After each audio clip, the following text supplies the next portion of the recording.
কোরআনের মাদ্রাসার জন্য কেন আপনারা সহযোগিতার হাতটা বাড়াবেন না? আমার আল্লাহ যেদিন বলবে বান্দারে শুনে রাখো, শুনে রাখো, দুইটা হাত দিলাম তোমারে, দুইটা চোখ দিলাম আমি তোমারে, দুইটা পা দিলাম আমি তোমারে, দুইটা কান দিলাম তোমারে, একটা জিনিস তোমার আমি দিলাম তোমার বিবেকটা। ওই বিবেকটা দিয়ে তুমি সিদ্ধান্ত নিবা কোনটা ভালো কোনটা খারাপ। যে বিবেক আমি গরুকে দেই নাই, ছাগলকে দেই নাই। এই জন্য প্রিয় ভাইরা শুনে রাখবেন, আমার আল্লাহ তাআলা ডাক দিয়ে বলেছেন, বান্দারে জান্নাতে আমি তোমাদেরকে দিয়ে দিব যদি তোমরা বলতে পারো আল্লাহ তা'বুদু ইল্লাল্লাহ, আমি আল্লাহ ছাড়া কারো তোমরা ইবাদত করবা না। আল্লাহর বান্দা মুসলিম জাতির পিতা ইব্রাহিম আলাইহিস সালাম আল্লাহ তা'বুদু ইল্লাল্লাহ বলা মাত্র নমরুদের দলের লোকেরা ইব্রাহিম আলাইহিস সালামকে গ্রেফতার করে নিয়ে গিয়েছিলেন তারে। আল্লাহর বান্দা ইব্রাহিম নবীকে সিদ্ধান্ত নিল আগুনের ভিতরে ফেলে দিব। অপরাধ কোনো কিছু ছিল না, অপরাধ ছিল একটা, আল্লাহ তা'বুদু ইল্লাল্লাহ, আল্লাহ ছাড়া তিনি কারো ইবাদত করবে না, এটা ছিল তার সিদ্ধান্ত। এবার আপনারা বলেন তো, আমাদের সিদ্ধান্ত তো একটাই হওয়া উচিত, যতদিন বাঁচব আমরা ইবাদত করব কার? আর একটু জোরে বলেন কার? আল্লাহ নবীর একজন সাহাবী নাম হলো জুবাইর ইবনে আওয়াম রাদিয়াল্লাহু তাআলা আনহু। আজকে মাদ্রাসার ছাত্রদের মাথায় পাগড়ি আমি দিয়ে দিলাম, সুন্দর করে সূরা কাউসার তেলাওয়াত করে আমাদেরকে শোনাই দিল। কলিজাটা ভরে গেল আমার। এই মাদ্রাসার মুতামিম শাহ ওস্তাদেরা পরিশ্রম করে মাদ্রাসার ছাত্রদেরকে মাথায় এই কোরআনটা শিক্ষা দেওয়ার কারণে আজকে তাদেরকে সম্মানিত করা হলো।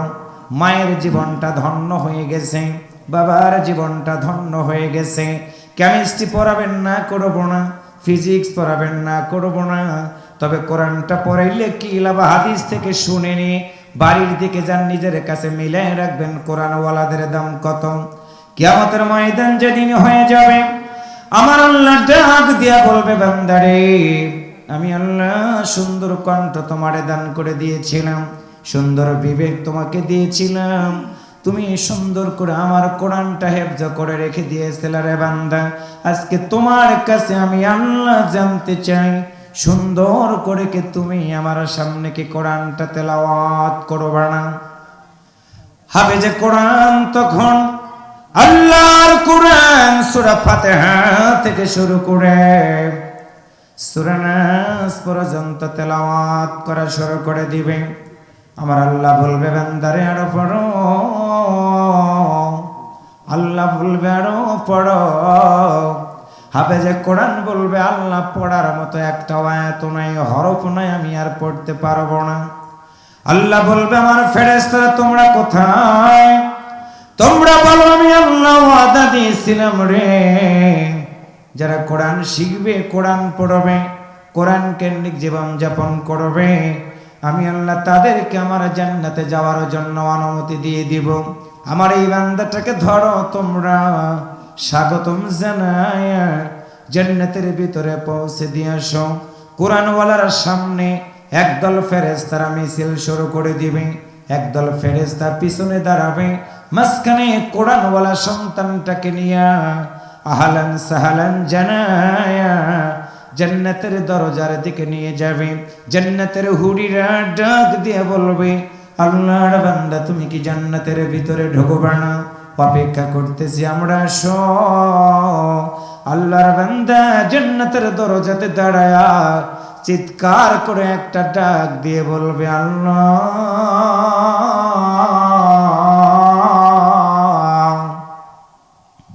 আল্লাহর পক্ষ থেকে আওয়াজ এসে যাবে, বান্দারে কি হয়েছে তোমার?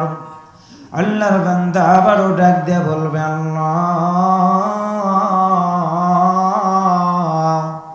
আল্লাহর পক্ষ থেকে আবার ডাক দিয়ে বলা হবে, বান্দারে কি হয়েছে তোমার? তুমি কেন আমারে ডাক দিতেছ? আল্লাহর বান্দা কোরআন ওয়ালা আল্লাহর দিকে তাকায়া বলবে, আল্লাহ। জান্নাতের হুরিরা জান্নাতের ভিতরে অপেক্ষা করতেছে, আমাকে জান্নাতের ভিতরে নিয়ে যাবে। তোমার আদেশে ফেরেশতারা হালান সাহলান জানায়া আমারে সুন্দর করে সংভাষণ দিয়া জান্নাতের দিকে নিয়ে যাইতেছে। কিন্তু আল্লাহ, তোমার কাছে আমি জানতে চাই, বলো এত সুন্দর জান্নাতে আমি আমার গর্ভধারিণী মাকে ছাড়া জান্নাতের ভিতরে কদম দিব না। আল্লাহু আকবার, জোরে বলেন, আর একটু জোরে বলেন। আল্লাহ বলবে ফেরেশতারা, কেন? হাসরের ময়দান বিভীষিকাময় ময়দান, জান্নাতে তুমি কেন ঢুকবা না? তোমার মায়ের কথা কেন মনে হয়ে গেল? সন্তান তখন চোখের পানিগুলো ছেড়ে দিয়ে বলবে, আল্লাহ, আমি আজকে আমার মাকে সারা জান্নাতের ভিতরে যাব না। কারণটা হলো, ওই মায়ের পেটের ভিতরে আমি যদি না থাকতাম, এত সুন্দর দুনিয়াতে আসার আমি সুযোগ পেতাম না। মা তো আমার সেই মা, আমার নিজে খাওয়াইছে, মা খায় নাই। 2টা বছর দুধ পান করেছি আমি। দুধ পান করার সময় আমার ছোট্ট ছোট্ট কচি কচি দাঁত দিয়া মায়ের স্তনের ভিতর আমি কামড় দিয়েছি। মা রাগ করে আমার জন্য, আমাকে ঘাড় ধরে আমার মা ফেলে দেয় না। আমার মামাকে আদর করে রেখে দিয়েছে, ডান দিকে শোয়াই দিয়েছে, বিছানায় পেশাব করে দিতাম। আমার গায়ে ঠান্ডা লাগবে বিধায় মা আবার বাম দিকে আমার শোয়াই দিত, আবার পেশাব করে দিতাম আমি। আমার গায়ে ঠান্ডা যেন না লাগে, আমার মা সারাটা রাত আমার মতো সন্তানটাকে বুকের উপরে নিয়ে ঘুম পাড়ায় দিয়েছে। আমার মাকে স্যার আমি জান্নাতে যাব না। আল্লাহ বলবে, ফেরেশতারা রে, শুনে রাখো, আজকে তোমার মারে আমি অনুমতি দিয়ে দিলাম, জান্নাতের ভিতরে নিয়ে তুমি প্রবেশ করো। মাকে ডাক দেওয়া হবে। সন্তান মাকে দেখে চোখের পানি ছেড়ে দিয়ে কেঁদে কেঁদে বলবে, মা, তোমারে পেয়ে গেছি, বলো তোমারে ছাড়া আমি জান্নাতের ভিতরে কদম দিব না। জান্নাতের কথা শুনে মা চোখের পানি ছেড়ে দিয়ে কাঁদতে থাকবে। সন্তানের দিকে তাকায় বলবে, আব্বু রে, আজকে আমার ছাড়া তুমি জান্নাতের ভিতরে যাবে না, বলো আল্লাহ কি সে অনুমতি তোমারে দিয়েছি কিনা। এমন সময় সন্তান ডাক দিয়ে বলবে, মা, আল্লাহ যদি তোমারে ছাড়া জান্নাতের ভিতরে যাওয়ার অনুমতি না দেয়, আমি আল্লাহর জান্নাতের ভিতরে কদম দেব না। সঙ্গে সঙ্গে সন্তান ডাক দিয়ে বলবে, আল্লাহ,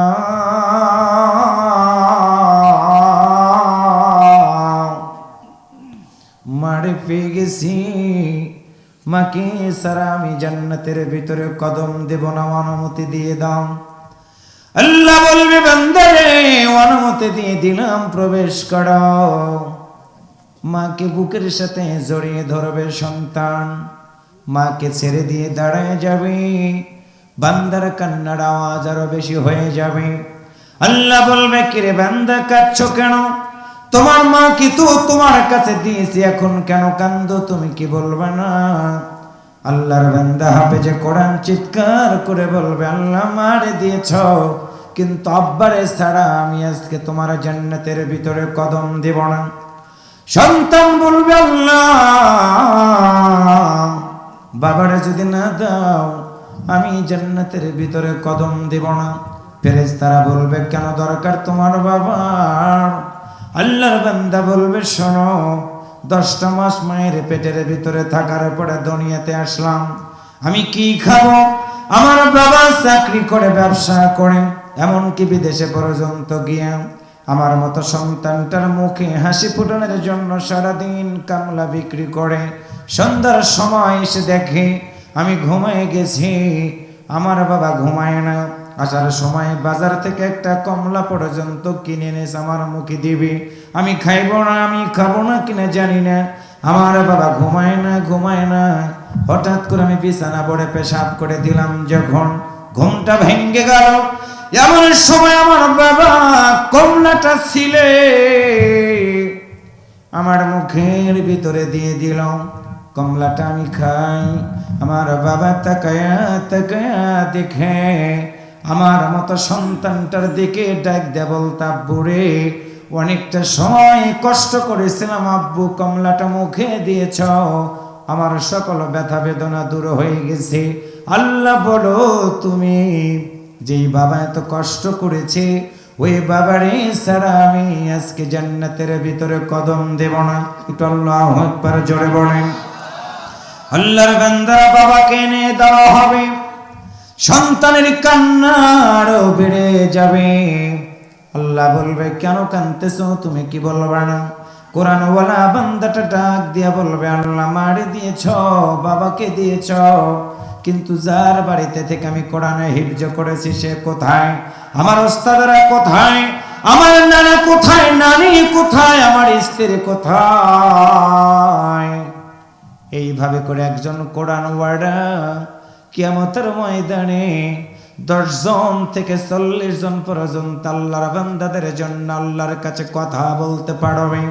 সম্মানিত প্রিয় ভাইরা, এই জন্য আমি আপনাদের কাছে পায়ে ধরে জানাই দিয়ে গেলাম, মাদ্রাসা তৈরি করেছেন, ঠকেন নাই।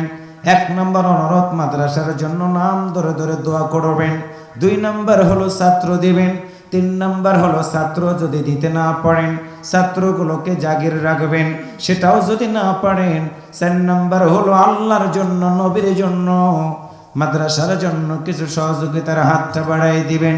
4টা কাজ করে যদি আপনি আপনার জীবন চালান, তাহলে কিয়ামতের ময়দানে আমার আল্লাহ তাআলা আপনার জন্য ডাক দিয়া বলবে, আইয়াতুহান নাফসুল মুতমাইন্না ইরজিই ইলা রাব্বিকি রাদিয়াতাম মারদিয়া ফাদখুলি ফি ইবাদি ওয়াদখুলি জান্নাতি। আল্লাহু আকবার।